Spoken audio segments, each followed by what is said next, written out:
Now here cometh Agamemnon. Show me, I pray you, what answer I shall make unto him if he ask for my daughter, seeing that she maketh such moan. I am glad that I met with you, O Clytemnestra, for I have diverse things to talk with you of.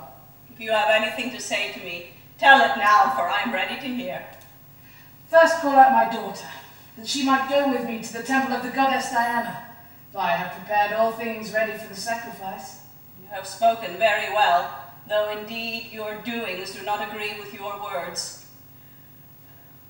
Go your ways, daughter, with your father, and take with you your brother Orestes. Why do you weep and lament so, daughter? Alas, how shall I bear this misery, seeing that all mortal men are vexed, both in the beginning, the midst, and the ending of their suffering? What is the cause that all you are so sorrowful? I will show you.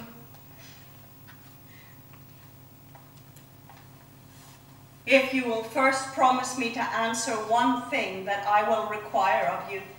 Yes, truly, I will grant you your request, for I did think to have asked it of you. I hear say that you go about to slay your own child. What?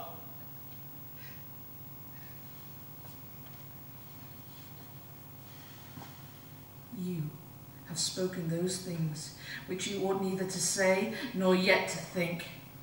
Answer me, I pray you, the question as you promised. It is not lawful for me to answer you to those things which you ought not to know. I have not inquired of anything which doth not become me, but take you heed rather lest you make such answer as you ought not. Who hath done you any injury? Or who hath given you any cause to say so? Ask you this question of me, so your craft could not be perceived. Alas, I am troubled more and more. For now all my secret counsel is openly declared. Indeed, I have heard of all that you have prepared for your daughter. Yea, that you yourself have partly confessed it in holding your peace. I am constrained to hold my peace, because I have told you so manifest a lie that I cannot deny it. Hearken, therefore, I pray you, for I must needs tell you of your fault.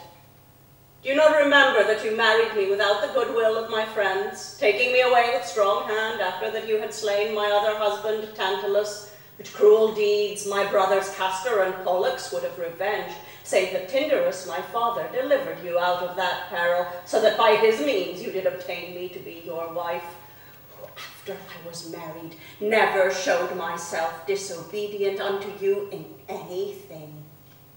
And then I happened to have 3 sons at one birth, and afterwards 1 daughter. And will you now slay her, knowing no just cause why?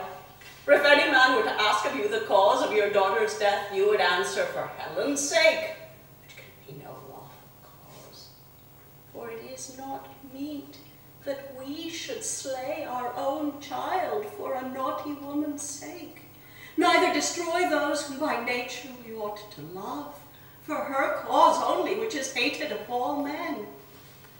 Besides this, if you kill my daughter, what lamentation must I needs make when I shall go home and want the company of her, seeing that she was slain by the hand of her own father?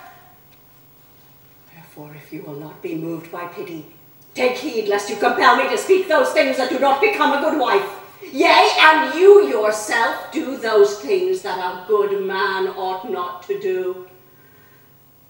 Tell me now, I pray you, what good do you obtain from your daughter's death? Do you look for a fortunate return? Truly, you cannot by this means get that, for that journey cannot end happily which has begun with mischief.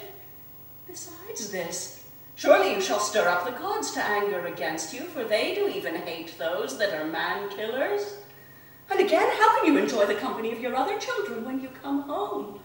They will even fear and abhor you, seeing that willingly you do destroy your own daughter. And you shall not only fall into this mischief, but you shall purchase yourself the name of a cruel tyrant. You were made captain over the Grecians to deal justice to all men, and not to do both me and also your children such an injury. For It is not meet that your children should be punished for that which pertaineth not to you.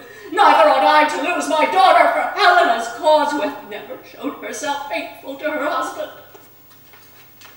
It is meet, O Agamemnon, that you should follow your wife's counsel, for it is not lawful that a father should destroy his child